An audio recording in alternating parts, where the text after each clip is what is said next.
السلام علیکم ورحمۃ اللہ وبرکاتہ۔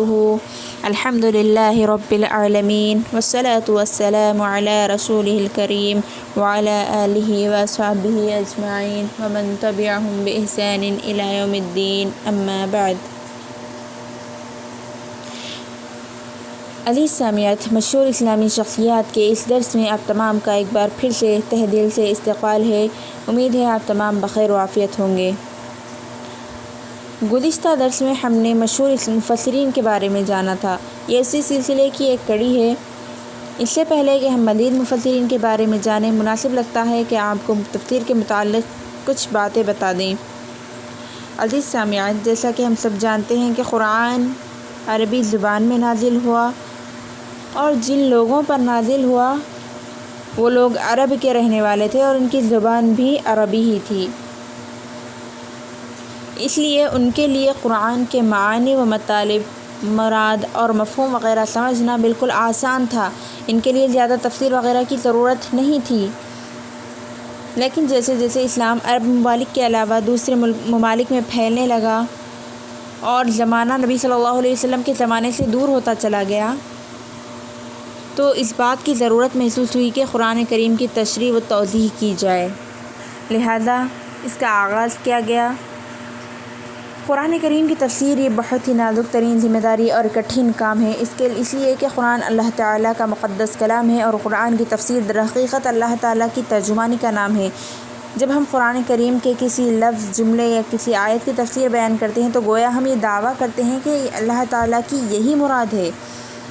ظاہر ہے کہ اس سلسلے میں ذرا سی لغزش بھی افتراء علی اللہ، یعنی اللہ تعالیٰ پر جھوٹ گڑنے کے معجب ہو سکتی ہے، جو کہ ہم گمان بھی نہیں کر سکتے کہ کتنا بڑا ظلم اور گناہ ہے۔ لہذا ہر مفسر کے لیے تفسیر کرنے سے پہلے کچھ ضروری علوم ہیں، ان کا سیکھنا اس کے لیے ضروری ہے۔ علماء کرام نے تقریباً 15 یا اس سے کچھ زائد علوم کا تذکرہ کیا ہے، جیسے علم لغت، علم نحو، علم صرف، علم اصول الدین، علم اصول فقہ، اسباب نزول، ناسخ و منسوخ وغیرہ وغیرہ، یعنی تقریباً 15 سے زائد علوم ہیں جن کا حاصل کرنا ایک مفسر کے لیے اپنی تفسیر کرنے سے پہلے ضروری ہے۔ اس سے آپ اندازہ لگا سکتے ہیں کہ تفسیر لکھنا یہ کوئی معمولی کام نہیں ہے اور نہ ہی ہر کسی کے بس کی بات ہے۔ لہٰذا جن لوگوں نے یہ کام کیا ہے، یقیناً وہ ناقابل فراموش خدمات انہوں نے انجام دی ہے اور ایک بہت بڑا فریضہ انجام دیا۔ انہی مفسرین میں سے گزشتہ درس میں ہم نے 3 علماء کرام، 3 مفسرین کے بارے میں جانا تھا، جن میں سے ایک امام طبری رحمہ اللہ ہے، امام بغوی رحمہ اللہ اور امام ابن کثیر رحمہ اللہ ہے۔ آئیے اب جانتے ہیں مزید مفسرین کے بارے میں۔ امام جلال الدین المحلی رحمہ اللہ ایک تفسیر الجلالین کے نام سے مشہور ہے، جس کی نسبت آپ کی طرف کی جاتی ہے۔ اس تفسیر کو 2 امام جلال الدین المحلی اور جلال الدین السیوطی رحمہ اللہ دونوں نے مکمل کیا ہے۔ جلال الدین السیوطی رحمہ اللہ کے بارے میں ہم نے ابھی جانا ہے۔ جلال الدین محلی رحمہ اللہ، آپ کا لقب جلال الدین، نام محمد بن احمد بن محمد بن ابراہیم المحلی الشافعی رحمہ اللہ ہے۔ آپ مصر میں سن 791 ہجری میں پیدا ہوئے اور فقہ، کلام، اصول، نحو، منطق وغیرہ اور اسی طرح دیگر علوم و فنون کو حاصل کرنے میں مشغول ہو گئے، اور آپ نے بہت ساری کتابیں بھی تصنیف کی ہیں۔ آپ رحمہ اللہ کی وفات سن 863 ہجری کے پہلے دن، اس سال کے پہلے دن آپ کی وفات ہوئی۔ تفسیر الجلالین، اس تفسیر کو لکھنے میں 2 علماء کرام یعنی جلال الدین المحلی اور جلال الدین السیوطی رحمہ اللہ دونوں نے مل کر اس میں مشترک کام انجام دیا اور اس کو مکمل کیا۔ جلال الدین محلی رحمہ اللہ نے اس تفسیر کی ابتدا سورۃ الکہف سے سورۃ الناس تک مکمل کی، پھر اس کے بعد سورہ فاتحہ کی شروعات کی۔ اس کے بعد اس تفسیر کو مکمل کرنا چاہا لیکن نہ کر سکے۔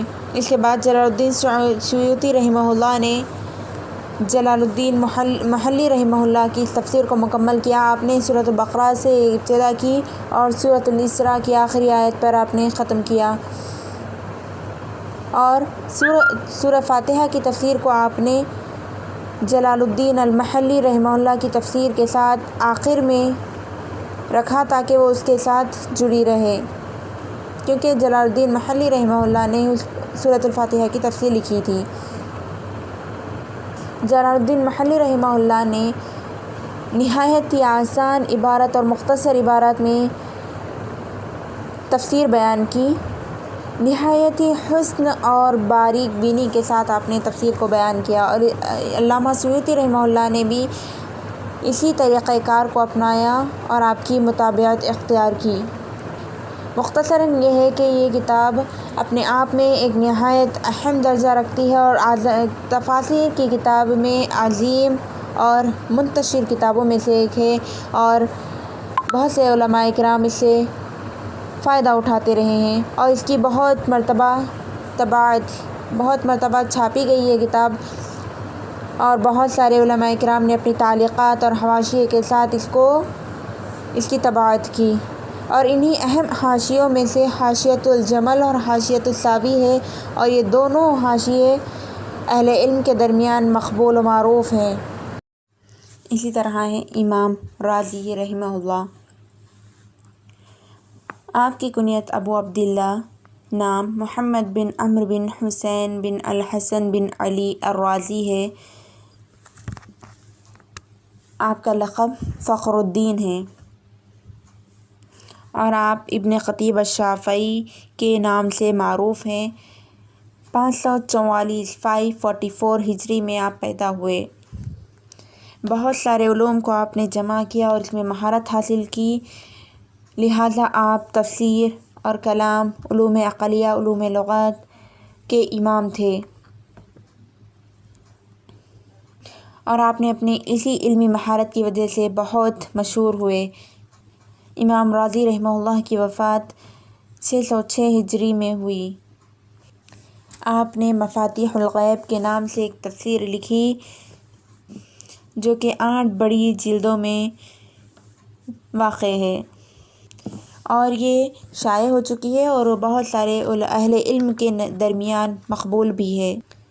لیکن ایک بات یہ ہے کہ امام رازی رحمہ اللہ نے اپنی اس تفسیر کو اپنی زندگی میں مکمل نہیں کیا، بلکہ آپ نے سورہ انبیاء تک ہی تفسیر کو لکھی۔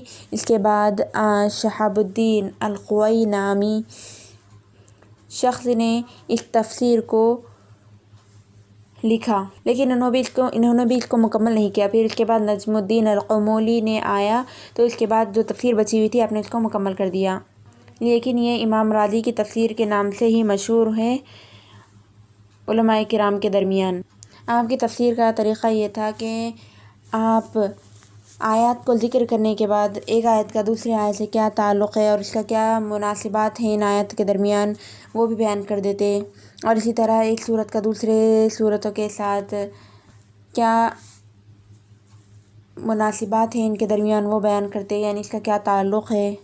بلکہ اس میں آپ نے بہت سارے علوم جیسے ریاضیہ، حساب، فزکس اور اسی طرح دوسرے علوم کو بھی آپ نے اس میں ذکر کیا، یعنی آپ نے اس طرح سے بھی اس کی تفسیر کی بیان کی ہے ان علوم کے ذریعے۔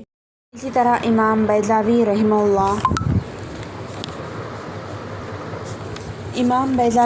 اللہ، آپ قاضی القضات کے نام سے مشہور و معروف ہے۔ آپ کا نام ناصر الدین اور کنیت ابو الخیر ہے۔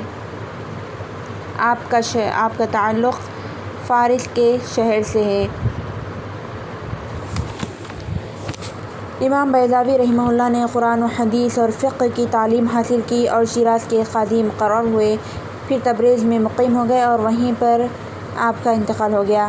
آپ کا سب سے بڑا کارنامہ قرآن مجید کی تفسیر انوار التنزیل و اسرار التاویل کے نام سے مشہور ہے۔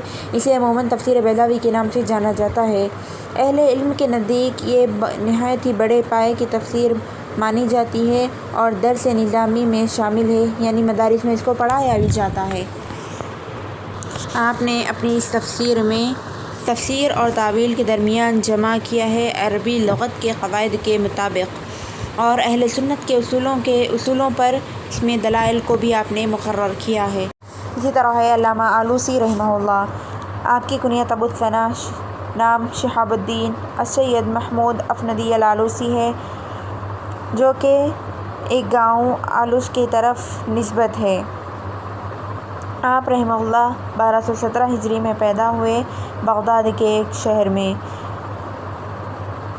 آپ عراق میں شیخ العلماء تھے اور اللہ تعالیٰ کی بڑی نشانیوں میں سے ایک نشانی مانے جاتے تھے، اور آپ مختلف مذاہب کے جاننے والے تھے، سلفی العقیدہ تھے اور شافعی مذہب سے تعلق رکھتے تھے۔ لیکن اتنا ہے کہ آپ بہت سے مسائل میں امام اعظم امام ابو حنیفہ النعمان رحمہ اللہ کی تقلید اختیار کیا کرتے تھے۔ آپ رحمہ اللہ جمعہ کے دن 25 ذی القعدہ 1270 ہجری میں وفات پائے۔ آپ کی یہ تفسیر، اس کو پڑھنے کے بعد معلوم ہوتا ہے کہ اس کے مؤلف نے اپنی وسعت علمی اور اپنی تمام تر کوششوں کو اس میں صرف کیا، یہاں تک کہ لوگوں کے لیے اس کتاب کو لکھا، جو کہ علماء خلف کے اقوال پر مشتمل ہے۔ ہم یہ کہہ سکتے ہیں کہ وہ تمام تفاسیر جو گزر چکی ہیں ان کا خلاصہ یہ تفسیر ہے۔ آپ کی یہ تفسیر بالرائے کی کتابوں میں تفسیر بالرائے الجائز، یعنی جتنی بھی تفاسیر بالرائے ہیں ان تفاسیر میں اہم شمار کی جاتی ہے۔ عزیز سامعات، یہ تھے چند مشہور مفسرین اور ان کی تفاسیریں۔ یہ تمام تفاسیریں عربی زبان میں ہیں، اور یہ ایسی تفاسیر ہیں جن سے تمام علماء کرام، چاہے وہ عرب کے ہوں یا دیگر غیر عرب جیسے ہندوستان وغیرہ، تو تمام علماء کرام اس سے استفادہ کرتے ہیں اور یہ مدارس میں پڑھائی جاتی ہیں۔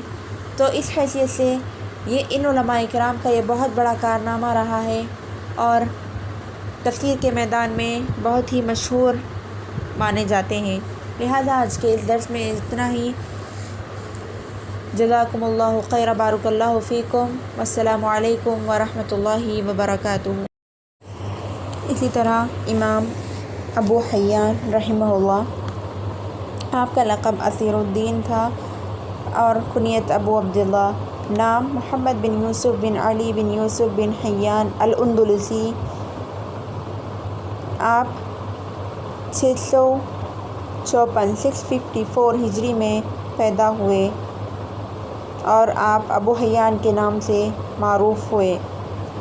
آپ نے البحر المحیط کے نام سے ایک تفسیر لکھی، کیونکہ آپ علم لغت، نحو، صرف میں مہارت رکھتے تھے، اسی لیے آپ کی تفسیر میں بھی اسی کا رنگ، یعنی علم نحو کا رنگ نمایاں نظر آتا ہے۔